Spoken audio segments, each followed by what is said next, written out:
এখন বাজারে প্রচুর টমেটো, কেউ এখন সস বানিয়ে রাখছে, কেউ আবার স্যুপ খাচ্ছে। আমি তাই আজকে ডিনারের জন্য ভাবলাম স্যুপ বানাই। এইভাবে বানাচ্ছি, তাই আপনাদের সাথে শেয়ার করছি। প্রথমে টমেটোগুলোকে আমি এইভাবে প্যানের মধ্যে বিছিয়ে নিয়েছি, আর দুটো পেঁয়াজ দিয়েছি হাফ করে কেটে।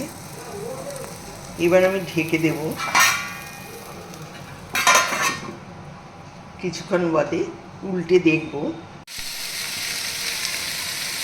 এবার কিন্তু আমার টমেটোগুলো রেডি হয়ে গেছে।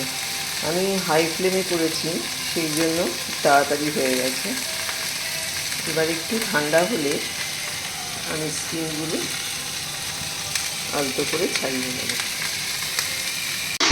টমেটোটার খোসা ছাড়িয়ে নিয়েছি। এবার আমি মিক্সিতে এটা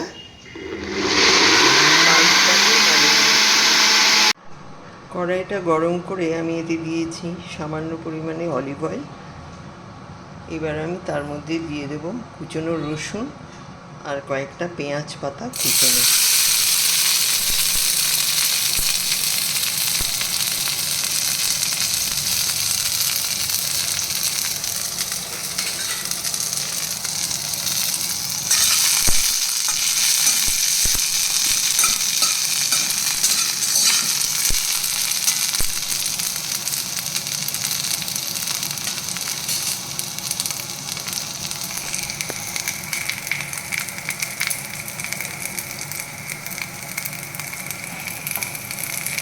এবার আমি দিয়ে দেব টমেটোর পাল্পটা।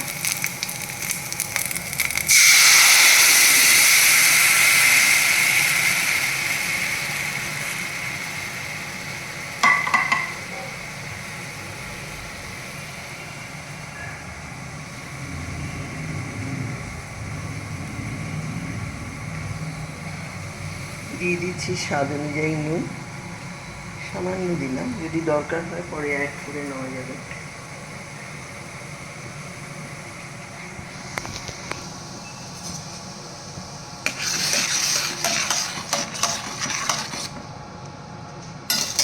মোটামুটি হয়ে গেছে। এইবার আমি তাতে মেলাবো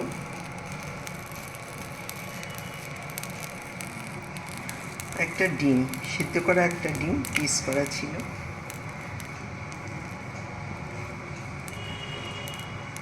ব্যাস, এই রেডি হয়ে গেল আমার টমেটো স্যুপ।